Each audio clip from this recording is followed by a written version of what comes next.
सानी पानी सानी पामा गमा धानी रे सानी धपा मा गमा रे सानी सा। नमस्कार। नमस्कार सर। नमस्कार। आपका स्वागत है सर। देव संस्कृति विश्वविद्यालय में संगीत की एक विशेष भूमिका है, जहां हम सभी जानते हैं संगीत कला है, परंतु संगीत कला होने के साथ साथ एक विज्ञान भी है सर।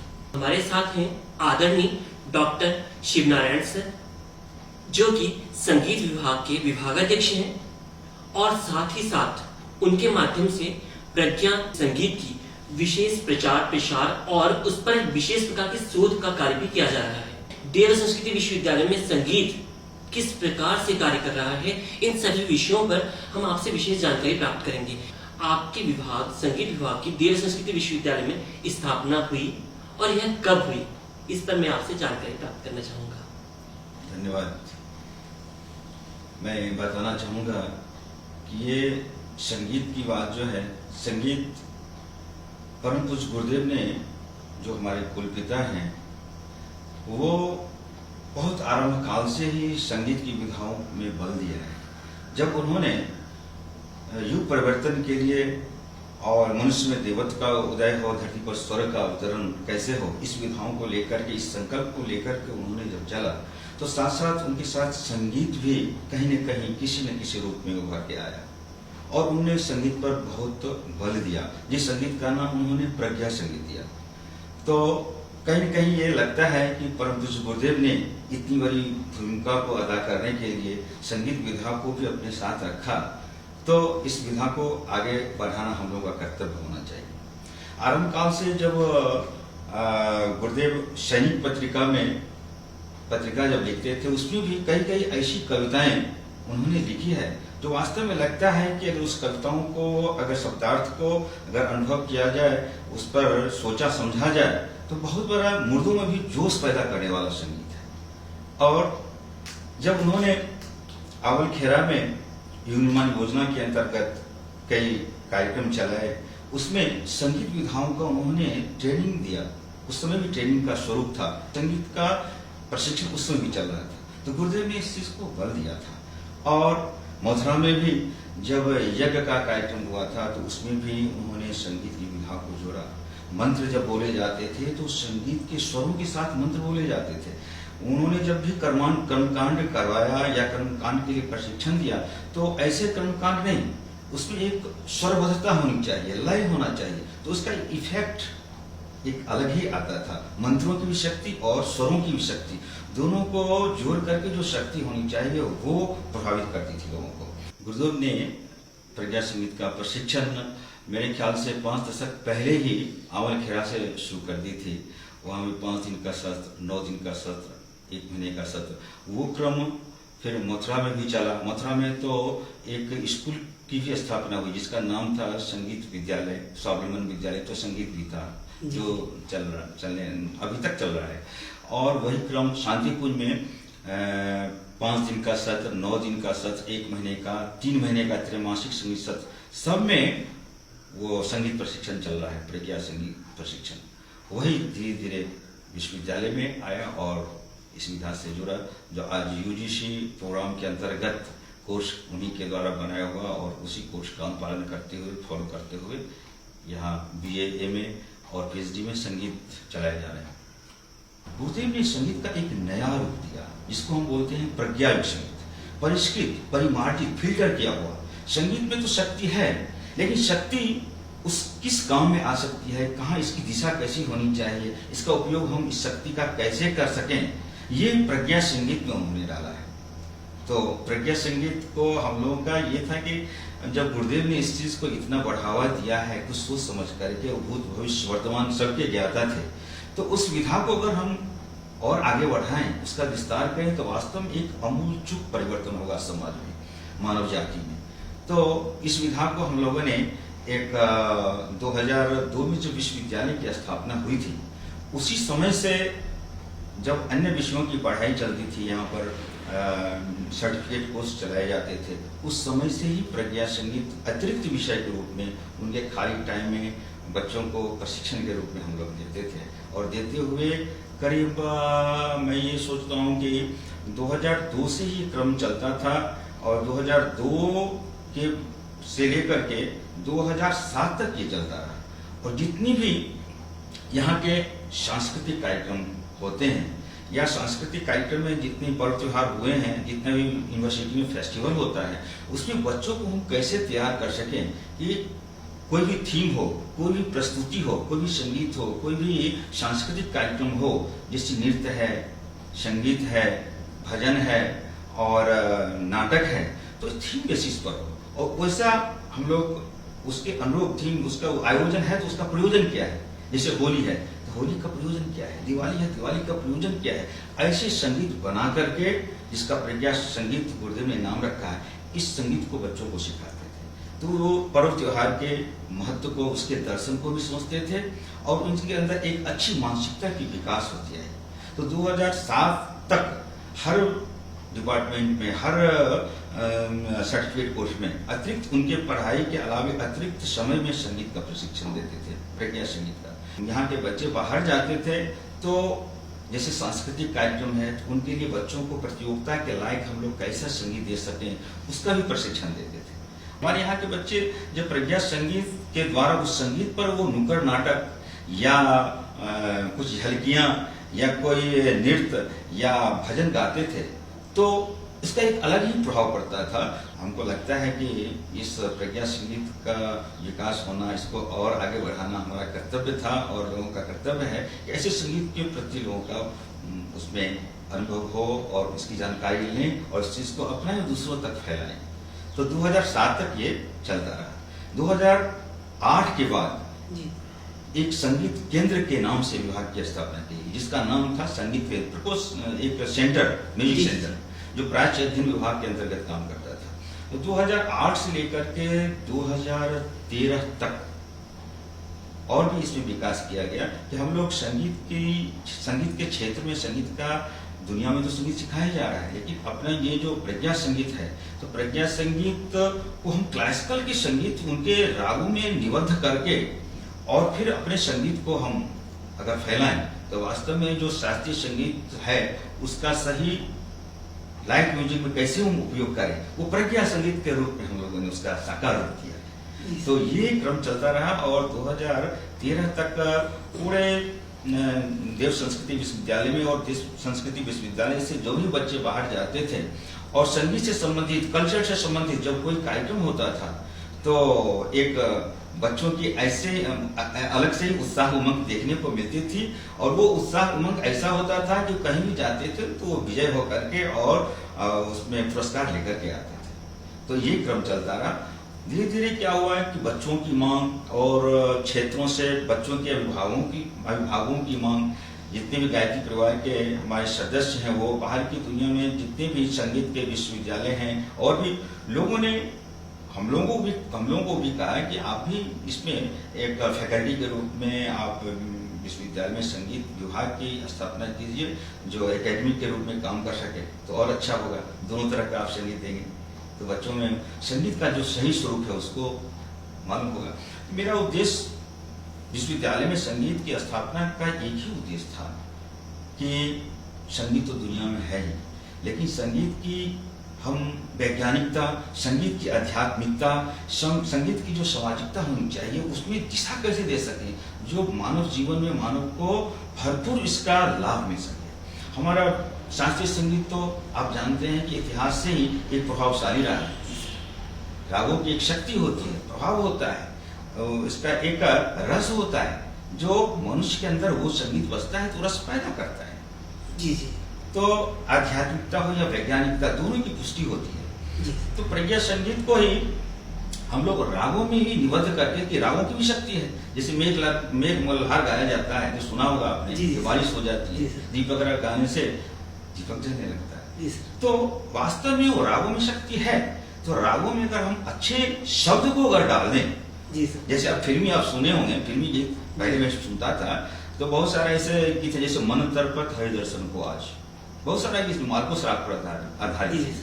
सर एक छोटा सवाल है यहाँ पर कि किस प्रकार, जैसा अभी आपने कहा कि हम पौराणिक समय से सुनते आ रहे हैं कि रागों से, संगीत के स्वरों से हम मौसम को बदल सकते हैं। तो क्या ये प्रज्ञा संगीत किस प्रकार से विभिन्न रोगों, मानसिक अवसादों और तनावों को दूर करने के लिए अपनी किस प्रकार से भूमिका अदा कर रहा है? मैं ये कहना चाहूंगा कि कोई न कोई संगीत अगर है तो किसी न किसी थाट के अंतर्गत है, किसी न किसी राग के अंतर्गत है। और रागों की जो क्षमता होगी, जो प्रभावित करने की क्षमता होगी, जो उसका प्रकृति होगा, नेचर होगा, वो तो साथ में रहेगा ही। तो हमने क्या किया कि जितनी भी बहुत सारा ऐसा कंपोज किया है जो विभिन्न रागों में है प्रज्ञा गीत। जैसे हमारे यहाँ का गीत है, आप सुनेंगे कि गुरु बिन ज्ञान नहीं रहे, ये राग मार्कोस पर है आधारित। श्रृंगारिकता है, श्रृंगार पर है। बहुत सारा गीत है, जैसे मिल न पाए सदगुरु आदि यदि गुरु प्रभु ये वंदना है मनुष्य तन पाने के बाद। तो ये हम लोगों ने इसको पुरिया थाट में आपने जाना होगा कि पुरिया थाट के अंतर्गत अगर कोई चीज गाया जाता है तो उसमें जिसको नींद नहीं लगती है, नींद आने लगती है ना, जिसकी बेचैनी रहती है, बेचैनी दूर होती है। तो हम ऐसे रागों को लेकर के प्रज्ञा संगीत को उसमें ढाला और देखा कि कहीं भी गए और जो अवसाद की स्थिति में है और बेचैनी है जिनके अंतर्गत, वैसे हम अगर संगीत को सुनाए प्रज्ञा संगीत, तो शब्दों का भी प्रभाव पड़ा, शब्दों का भी प्रभाव पड़ा और स्वरों का भी प्रभाव पड़ा, रागों का भी प्रभाव पड़ा। अगर हम ये मार्कोस राग सुनाए गुरु बिन ज्ञान नहीं, जो मैं कह रहा था, तो वास्तव में उसको चंचल, मतलब जो अवसाद में पड़ा है उसको भी लगता था कि हम कुछ कर गुजरने के लिए हमारे में जो क्षमता है उसको हम जागृत करें, ये मानसिकता बन जाती थी। बहुत सारे ऐसे भजन हैं जो निरस्ता शब्दों में, देखिए हमारे यहाँ का भजन जैसे है, अगर हम नहीं देश के काम आए धारा क्या कहेगी, गगन क्या कहेगा, देशभक्ति की। तो हर प्रकार का संगीत है और हर प्रकार का संगीत कहीं न कहीं किसी न किसी रागों से लिया गया है। तो मैं देखता हूँ जब सुबह का समय होता है तो सुबह में कौन सा राग गाना चाहिए, तो अहि भैरव है, वैरागी है, हाँ भैरव है, गुनकली है। इस पर हम लोगों ने प्रज्ञा संगीत बनाया और इस प्रज्ञा संगीत को जब उनको सुनाया सुबह में, तो वास्तव में उनका मन गंभीर सा हो गया, शांत हो गया। जो मन इधर उधर विचलित हो रहा था वो शांत हो गया। इसका प्रयोग यही नहीं, हम देश विदेश में भी गए और देश विदेश में मैंने देखा जहाँ संगीत के जो सुनने वाले श्रोता थे उनके बीच इनको सुनाया गया ऐसे गीतों।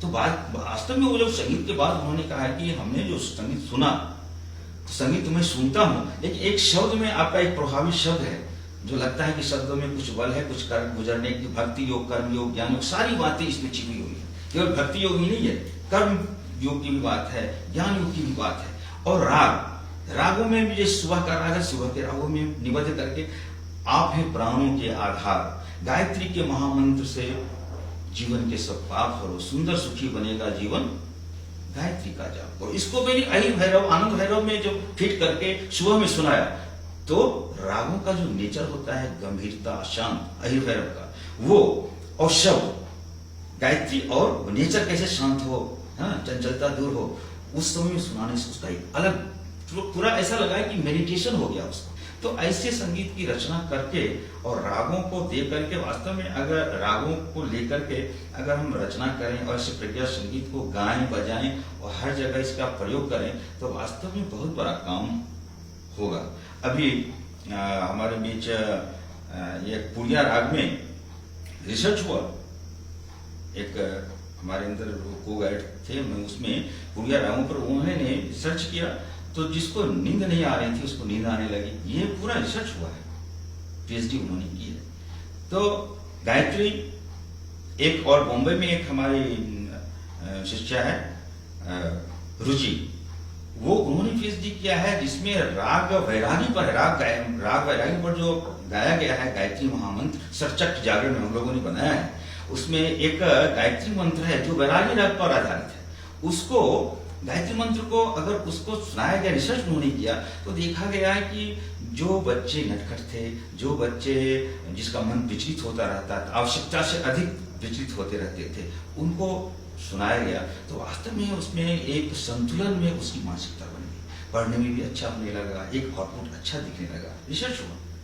तो हम ये कह सकते हैं कि प्रज्ञा संगीत को अगर रागों में निबद्ध करके शोध किया जाए, रिसर्च किया जाए, आगे बढ़ाया जाए, तो वास्तव में शब्द और रागों की प्रकृति दोनों मिल करके एक महाशक्ति के रूप में कार्य करेगी। सर आपकी विभाग में जो संगीत विभाग है देर संस्कृत विश्वविद्यालय का एक अभिन्न अंग के रूप में है, इस विभाग में भिन्न भिन्न प्रकार के कौन कौन से कोर्स चलाए जा रहे हैं? जी, मैं कह रहा था कि 2002 से ये श्रृंखला शुरू हुई और 2008 में फिर केंद्र के रूप में स्थापना हुई, फिर 2014 में एकेडमी के रूप में काम कर रहा है, जो यूजीसी के कोर्स प्रोग्राम जो है उसके अंतर्गत हम एक प्रोग्राम चला रहे हैं, एक कोर्स चला रहे हैं जिसमें बीए ऑनर्स भी है, संगीत है, उसमें एमए भी संगीत है और पीएचडी भी संगीत है। हमारे अंदर अभी जैसे 4 छात्राएं संगीत में शोध कर रही हैं, वो प्रज्ञा संगीत से रिलेटेड है और रागों से रिलेटेड है, और एक राग चिकित्सा पर कर रही है। तो हम देखते हैं कि इसकी जब मैं छोटा सा रूप इस विश्वविद्यालय में संगीत के लिए प्रज्ञा संगीत के रूप में भजन कीर्तन एवं सांस्कृतिक प्रोग्राम को चलाने और सांस्कृतिक प्रोग्राम को और कैसा हमारी जो संस्कृति हो, संस्कृति को लेकर के कैसे आगे बढ़े, ऐसे कार्यक्रम को चलाते चलाते ऐसा लगा कि इसका एकेडमी से जोड़ा जाए। तो 2014 में जब यह स्थापना हुई तो बच्चों की ये बड़ी उत्साह और उन बच्चों के अभिभावकों का ऐसा उत्साह जगा, तो हम ये कह सकते हैं कि बीए में, एमए में, मास्टर डिग्री में संगीत है मुख्य विषय। ये आपके जिन कोर्सेज में हम किन किन यंत्रों की शिक्षा प्राप्त करते हैं, किन वाद्य यंत्रों की आप प्रयोग करते हैं, उसको बता पाएंगे सर? जी, वैसे तो शास्त्रीय संगीत में मूल वाद्य तानपुरा होता है, तबला होता है, तो इसका तो है ही, हमारे यहाँ उसका प्रशिक्षण देते ही हैं। हारमोनियम भी हम सिखाते हैं, ये जब हम प्रज्ञा संगीत लाइट म्यूजिक सिखाते हैं प्रज्ञा संगीत, तो हारमोनियम भी सिखाते हैं, डफली भी सिखाते हैं, खंजरी मंजीरा भी सिखाते हैं। मंजीरा बजाना भी एक कला है, खंजरी बजाना भी एक कला है, जो खंजरी मंजीरा बजा करके ही मीरा और नरसिंह मेहता तुकड़िया महाराज ने भजन से ही धार्मिक आध्यात्मिक क्रांति कर दी थी। तो हम इसका छोटा रूप से लेकर के शास्त्रीय संगीत की जो ऊंची विधा है उसका भी प्रशिक्षण देते हैं, और साथ साथ उसका जो इंस्ट्रूमेंट है, इक्विपमेंट्स है, वो भी हम सिखाते हैं। जैसे तबला है, हारमोनियम है, तानपुरा है, कीबोर्ड है, डफली है, खंजरी है, मंजीरा है, गिटार भी समय पर सिखाते हैं, और इसके अलावे ये तबला सिखाते हैं, पखावज सिखाते हैं। तो हमारे यहाँ जो शास्त्रीय संगीत की जो मूल विधा है उसको लेकर के, और जो हमारे संत महात्माओं ने जो जिस संगीत के उपकरण का उपयोग किया है उसको भी हम कहीं न कहीं उसको बच्चों को शिक्षण देते हैं। सर, मैं जानना चाहूंगा कि इंटरडिसिप्लिनरी रिसर्च में किस प्रकार संगीत की अपनी एक विशेष भूमिका रही है? जी, इंटरडिसिप्लिनरी रिसर्च जब होता है तो इस क्षेत्र में संगीत की विभिन्न विषयों के साथ में किस प्रकार से जुड़ाव रहा है, किस प्रकार से उसकी भूमिका रही है? थोड़ा जैसे शिक्षा और विद्या के क्षेत्र में संगीत को हम जानते हैं, तो कैसे है जुड़ाव शिक्षा से? जी, शिक्षा से जुड़ा, जैसे कहीं कहीं हमारा संगीत जो है हर पहलू में, हर जगह अपना स्थान रखा हुआ है, लेकिन हम समझ नहीं रहे। जैसे आप फिल्म देखते हैं, फिल्म अगर स्टोरी आप देखें तो स्टोरी तो आप देखें, लेकिन स्टोरी के बैकग्राउंड को, म्यूजिक को हटा दें तो केवल स्टोरी नीरस लगेगा नहीं। तो हर विधा में, हर कोर्स में संगीत कहीं न कहीं जुड़ा हुआ है। हमें भले दिखे नहीं, लेकिन वो अनुभव होता है, वो फीलिंग होती है। जैसे आप देखिए, योग, संगीत एक पूर्ण योग है। जो संगीतकार है, जो गीतकार है, जो गायक है, वास्तव में योग से गुजरता रहता है, उसकी अभ्यास की प्रक्रिया में हर हमेशा वो योग में रहता है। जैसे आलाप है, शास्त्रीय संगीत में आलाप ली जाती है, ताने कही जाती है, बड़े बड़े ताने कही जाती है, तराना कही जाती है। तो वो जो श्वास प्रश्वास की जो क्रिया है, लंबी क्रिया होती है, जो बहुत देर तक सांस को रोकना पड़ता है, जिसको हम रोक करके अनुलोम विलोम प्राणायाम करते हैं, भर्त्सिका करते हैं। तो इस तरह से संगीत में ये ऐसा एक सिस्टम है जो योग के साथ एक जुड़ाव है, योग से जुड़ता ही है। तो कई रिसर्च ऐसे भी हुए हैं जो योग और संगीत को मिला करके हुआ है। संगीत वास्तव में योग का एक दूसरे का पूरक कैसे है, इसके लिए है। संगीत और मनोविज्ञान, संगीत की वैज्ञानिकता क्या है? संगीत की वैज्ञानिकता के बारे में हमने भी एक रिसर्च दिया है कि शब्द और नादुरम, जो परम पूज्य गुरुदेव ने इस पर एक बहुत बड़ा वाङ्मय लिखा है। तो उसमें कई पीएचडी किए जा सकते हैं। उन अगर पुस्तकों को अगर पढ़ा जाए तो कई शोध हो सकते हैं।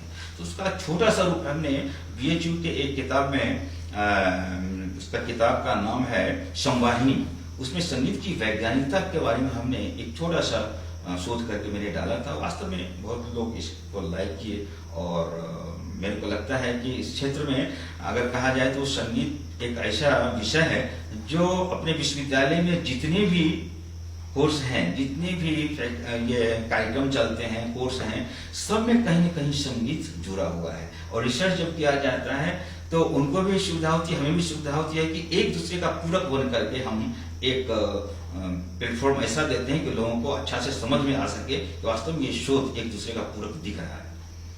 तो सर मैं इसी के साथ जुड़ते हुए एक सवाल को पूछना चाहूंगा कि किस प्रकार से स्किल एनहांसमेंट के रूप में संगीत अपनी भूमिका निर्वाह कर रहा है। जैसे कि आप जानते हैं कि विद्यार्थियों के आजकल स्किल डेवलपमेंट का बहुत प्रोग्राम चलता है, इसमें किस प्रकार से है संगीत? जी, संगीत देखिए, संगीत तो हर कोई चाहता है कि हर अभिभावक चाहता है कि हमारा अगर कोई बच्चा संगीत में आगे बढ़ रहा है तो एक अच्छा संगीतकार भी बने, एक गीतकार भी बने, लेकिन साथ साथ उसके साथ साथ जीवन विद्या भी जुड़े। तो दुनिया में हर यूनिवर्सिटी में संगीत तो सिखाया जाता है, बहुत साधुवाद, बहुत अच्छी बात है।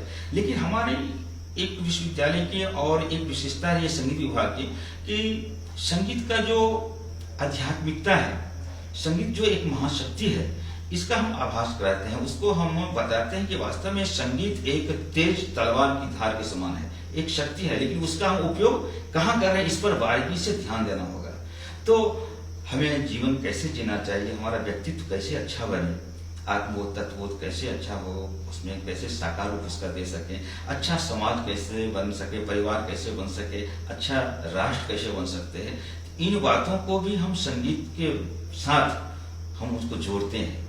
तो वास्तव में ये लगता है कि जितनी भी यूनिवर्सिटी में है वो ठीक है, फिल्मी भी गजल, आप देखिए कि कल्चर प्रोग्राम चल रहा है हर जगह, लेकिन कल्चर सांस्कृतिक कार्यक्रम तो चल रहे हैं, लेकिन संस्कृति की बात, संस्कृति को जो आगे बढ़ा सके, जो देव संस्कृति का निर्माण कर सकते आप सोचेंगे गौर से तो वही फिल्मी, वही गजल, वही अश्लीलता, वही शब्द, समझ रहे हैं ना, तो वो देखने में तो अच्छा लगता है, मनोरंजन हो रहा है, लेकिन लोक शिक्षण नहीं हो रहा है। लोक शिक्षण जब होगा तो देव संस्कृति विश्वविद्यालय जो नाम है, यथा नाम तथा गुण, वास्तव में समझ रहा हूँ, और जो बच्चे यहाँ से हमारे पास आउट हो रहे हैं वो अब हमें बता रहे हैं कि सर मैंने जो वहाँ संगीत सीखा और संगीत के साथ साथ देव संस्कृति का जो आपने अनुभव कराया संगीत के माध्यम से, वो आज हमें काम आ रही है। जब मैं कहीं गाता हूँ, अपने संगीत को प्रस्तुत करता हूँ, जब मैं सांस्कृतिक प्रोग्राम करता हूँ और उस वहाँ के विधा को लेकर के चलता हूँ कि संस्कृति का क्या उद्देश्य होना चाहिए, जो सही संस्कृति का, जो देव संस्कृति का जो निर्माण कर सके, वो जहाँ संस्कृति जो अपसंस्कृति हो, जो संस्कृति को और बिगाड़ दे, ऐसा अगर संगीत हो, ऐसा अगर नृत्य हो, ऐसा नाटक हो, तो वो सांस्कृतिक कार्यक्रम मेरे को नहीं लग रहा है कि ऐसा होना चाहिए। जो हमारी देव संस्कृति रही है, इतिहास साक्षी है, तो वो देव संस्कृति में जो संगीत होना चाहिए उसका सही स्वरूप हम यहाँ देना चाहते हैं। तो ये सर मतलब दिग्भ्रमित युवाओं को दिशा धारा दे रहे हैं, न केवल संगीत की शिक्षा, साथ साथ देव संस्कृत विश्वविद्यालय में व्यक्तित्व परिष्कार, व्यक्तित्व शोधन और किस तरह सर्वांगीण विकास हो, इस पर भी आप कार्य कर रहे हैं। तो क्या केवल यह आपकी ही विश्वविद्यालय में सीमित है? जैसे कि मैंने सुना है कि 50 से अधिक विश्वविद्यालयों संस्थानों के साथ में आपकी विश्वविद्यालय का एमओयू है, तो क्या देव संस्कृत विश्वविद्यालय के संगीत विभाग भी अन्य संस्थानों के साथ जुड़ा हुआ है? जी, आपने सही क्वेश्चन किया, हमें भूल रहे थे इस चीज को। आप हमारे बच्चे अभी फिलहाल 2 बच्चे स्टूडेंट अभी पोलैंड से होकर के आए, और जब हम भी यूनिवर्सिटी के माध्यम से गए थे तो यूएसए, कनाडा, तो मैंने देखा कि जगह जगह जो छोटे छोटे संस्था हैं, वहाँ पर जब ऐसे संगीत को दिया गया तो वहाँ के कई लोग इस विधा को समझना चाहे, इससे जुड़े, और उन्होंने सोचा कि हमको भी ऐसा संगीत सीखना है, तो वो प्रतीक्षारत हैं कि हम कब यहाँ ऑनलाइन क्लास चलाएं ताकि वो भी इस चीज को अपना सकें, जान सकें। और यूट्यूब चैनल में भी ये प्रज्ञा संगीत तो खुल ही गया है, तो इसके माध्यम से भी वो इसका लाभ ले सकेंगे, ऐसा मैं सोच रहा हूँ। और इसका आप देखेंगे तो पोलैंड में भी है और कनाडा में भी कई ऐसी संस्थाएं हैं जो हमारी इस संगीत को अपना रहे हैं और इस गीत को दे रहे हैं, अपना भी लाभ ले रहे हैं, समाज को भी देना चाह रहे हैं। तो कहीं न कहीं प्रज्ञा संगीत भले हम ना जाए, हमारे बच्चे ना जाएं, लेकिन जहाँ भी ये कार्यक्रम होता है वहाँ जब ये ऐसे संगीत सुनते हैं तो मीडिया के माध्यम से ऑल वर्ल्ड गायत्री परिवार TSGV.ac.in इसमें भी अगर प्रज्ञा संगीत रहता है उसको खोलना चाहते हैं वो तो देखते हैं और सुनते हैं और सीखते हैं और समझते हैं और बहुत अच्छा उपयोग ले रहे हैं। तो इस तरह से पोलैंड तो हमारे बच्चे गए ही हैं और भविष्य में ऐसा लग रहा है कि हर बार मांग आती है कि यहाँ के बच्चे जाएं। वहाँ के भी एक प्रोफेसर वहाँ के म्यूजिक डिपार्टमेंट के आए थे, हम लोग आपस में इस चर्चा को किए और इस चीज को चाहे कि आपके यहाँ की जो अच्छाइयाँ हैं उसको मैं जरूर ग्रहण करूंगा इंस्ट्रूमेंटल, और हमारे यहाँ की जो विधा है इस संगीत का सही स्वरूप, क्योंकि संगीत तो सार्वभौम है, ये संगीत की कोई भाषा नहीं है, सार्वभौम है, सब एक ही भाषा है, संगीत स्वर तो एक ही है। तो उन्होंने कहा कि नहीं, इस चीज को मैं अपनाऊंगा और देश विदेश से कई लोग, कई कंट्री के जो हमारे गायत्री परिवार से जुड़े हैं और जो नहीं जुड़े हैं, ऐसे भी प्रोफेसर जुड़े हैं जो इस विधा को अपनाना चाह रहे हैं। भविष्य में ऐसा लगता है कि बहुत सारे कॉलेजों में इस तरह का कार्यक्रम हम लोग एक दूसरे का पूरक बन करके करेंगे। जी सर, जैसे आपने अभी बताया सर कि कला में आप निपुणता प्रदान कर रहे हैं जी, आप विद्यार्थियों में मूल्यों का संवर्धन कर रहे हैं और संस्कृति का संरक्षण कर रहे हैं, तो इनके साथ साथ विद्यार्थियों के अभिभावक क्या इससे संतुष्ट हैं कि वो प्लेसमेंट वो विद्यार्थियों को प्राप्त हो पा रहा है? अच्छा, सही। मेन चीज है, देखिए बच्चों में तो ये पहले यहाँ आते हैं जब शास्त्रीय संगीत सीखना चाहते हैं तो उनको प्रज्ञा संगीत भी सिखाया जाता है। एकेडमी का जो भी सिलेबस है यूजीसी प्रोग्राम के अंतर्गत उनको तो सिखाया ही जाता है, अतिरिक्त में हम प्रज्ञा संगीत भी सिखाते हैं। तो हम एक उदाहरण आपको देता हूँ, एक बच्चा हमारे यहाँ का था जो ग्रेजुएशन किया था और उसको मैंने प्रज्ञा संगीत भी सिखाया था और भी संगीत क्लासिकल में तो अच्छा कर ही रहा था। जब एक एयरफोर्स का कंपटीशन था, एयरफोर्स में संयोग से उसका हो गया था, संगीत में एयरफोर्स में भी संगीत क्या एक डिपार्टमेंट होता है उसमें, तो बहुत सारे प्रतियोगी थे जी। और ये जब मेरा लड़का था ये वो हमारे विभाग में रविंद्र नाम था, वो जब इस संगीत को सुनाया तो कहीं कहीं लगा कि उसमें 4 विद्यार्थी प्रतियोगी में एक ही स्तर के थे, लेकिन एक ऐसा संगीत इसने सुनाया, और भी लोग सुनाए, कोई गजल सुनाए, कोई फिल्म सुनाया, और इसने सुनाया अगर हम नहीं देश के काम आए धरा क्या कहेगी, गगन क्या कहेगा, तो सिलेक्शन इसका हो गया। तो मतलब इस बात को लेकर के और अभिभावक चाहते हैं कि हमारा बच्चा केवल संगीतकार ही नहीं बने, एक प्रोफेसर ही नहीं बने, एक टीचर ही नहीं बने, साथ साथ उसका व्यक्तित्व का निर्माण। तो वो व्यक्तित्व का निर्माण जो कल फिल्मी गीत असली फिल्म गा रहा था, असली नुक्कड़ नाटक कर रहा था, उसका नकल कर रहा था, आज एक संत महात्मा महापुरुषों का नकल कर रहा है, वैसे उनके विचारों से डूबता हुआ गीतों की रचना किया हुआ गीत गा रहा है। तो अभिभावकों को भी लगता है कि वास्तव में यही युग कलाकार है, युग शिक्षक है, युग प्रोफेसर है, जो अभी की मांग है, युग धर्म है। तो उनको भी अच्छा लगता है और मांग आती है कि वास्तव में जो बच्चा हमारा संस्कृति को समझता नहीं था, संस्कृति के विपरीत गीत गाता था, हाँ, आज वही गीत गाता है, तो लगता है कि वास्तव में उसको भी अपना व्यक्तित्व का परिष्कार हुआ और हमारे घर परिवार को भी अच्छा बना दिया। तो कहीं न कहीं अभिभावक को लग रहा है कि हमारे अपने बच्चों को वहां भेजने से फायदा मिला।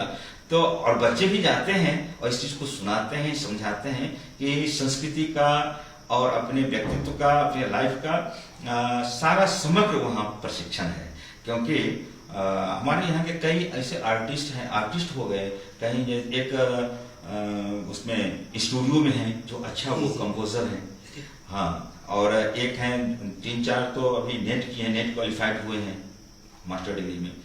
तो कहीं न कहीं ये बच्चे जहाँ भी जाते हैं तो इनको एक अच्छा प्लेटफॉर्म मिलता है। अगर 4 प्रतियोगी होते हैं और मेरे यहाँ के भी संगीत के विद्यार्थी होते हैं तो कहीं न कहीं कुछ अलग से प्रतिभाएं इनमें होती है, एक्स्ट्राऑर्डिनरी प्रतिभा रहती है यहाँ का संगीत के रूप में, यहाँ के कल्चर के रूप में उसके साथ रहती है, जो प्लेसमेंट अच्छा हो जाता है।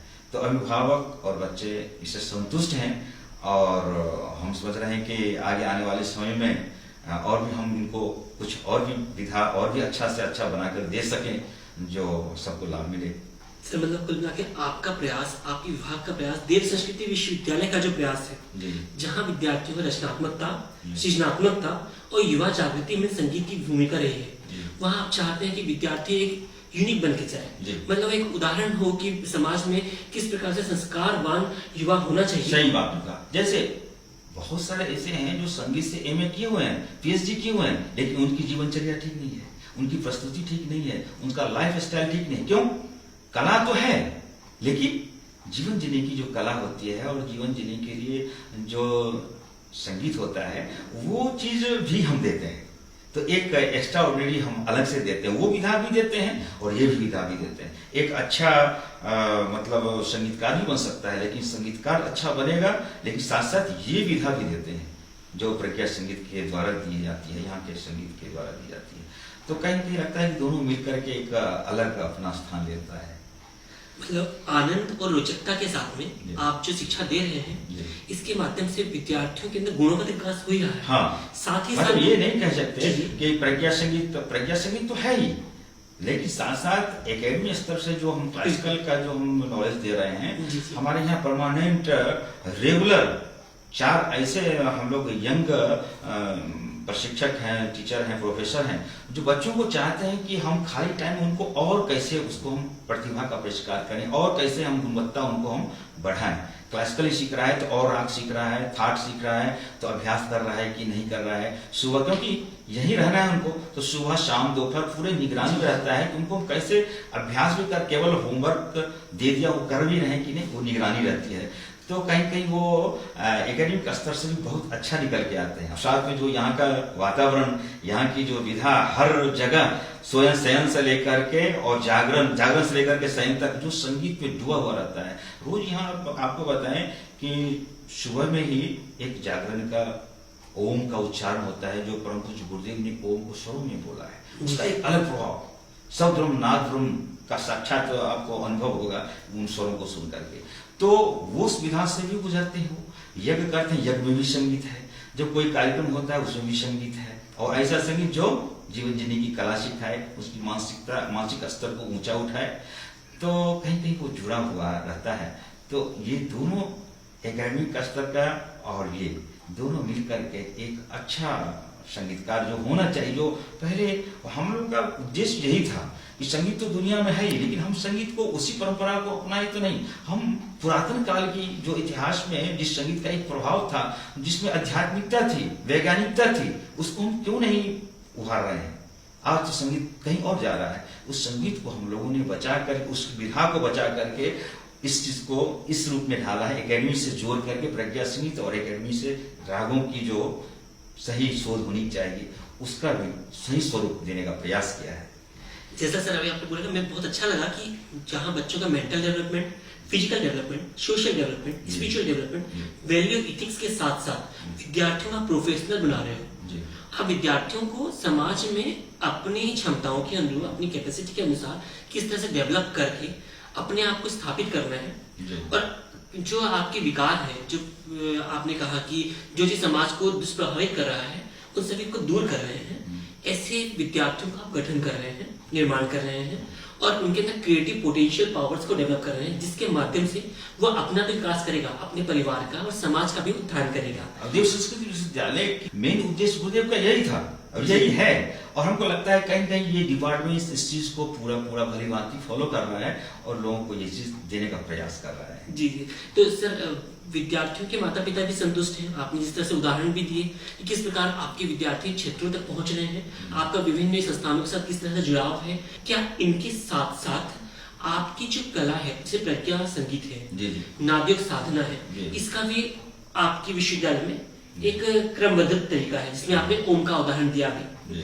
तो इन सब के साथ साथ तो न केवल संगीत विभाग के विद्यार्थी, बल्कि मुझे लगता है कि पूरे विश्वविद्यालय के विद्यार्थियों का एक जुड़ा हुआ और उससे पूरा विश्वविद्यालय प्रभावित होता है। आप सही कह रहे हैं। देखिए, जो हमारे डिपार्टमेंट के विद्यार्थी नहीं भी हैं, कहीं किसी और डिपार्टमेंट के विद्यार्थी हैं, लेकिन कहीं न कहीं वो संगीत से जुड़े हैं, कहीं न कहीं उनका झुकाव संगीत की ओर है, और कहीं और संगीत भी चल रहा हो, कोई कार्यक्रम चल रहा हो, तो उससे जुड़े हुए हैं, तो उनका एक अच्छा पोषण संगीत के द्वारा मिल रहा है। मतलब किसी भी विधा का विद्यार्थी संगीत सीख सकता है, सीख सकता है, उनको लाभ मिल सकता है। तो हम तो कह रहे हैं कि जो भी विद्यार्थी अगर यहाँ किसी भी डिपार्टमेंट के लिए आ रहा है, तो तो संगीत एक ऐसा डिपार्टमेंट है जो संगीत अपने माध्यम से उनको भी कुछ न कुछ दे रहा है। मतलब जनरल इलेक्टिव के रूप में विषय को ग्रहण कर सकता है। हाँ, ये है विधा जी। हमारे यहाँ और BA में, इसके MA साथ में। साथ अगर उसके पास अतिरिक्त समय है तो आप उसे संगीत की शिक्षा दे रहे हैं विद्यार्थियों को, तो ये तो सभी विद्यार्थियों के लिए बहुत बड़ा एक क्षेत्र बन गया है। सबके लिए अब तो जी जनरल एक्टिव में लेते हैं तो बीच हमारे पास जगह नहीं रहती है,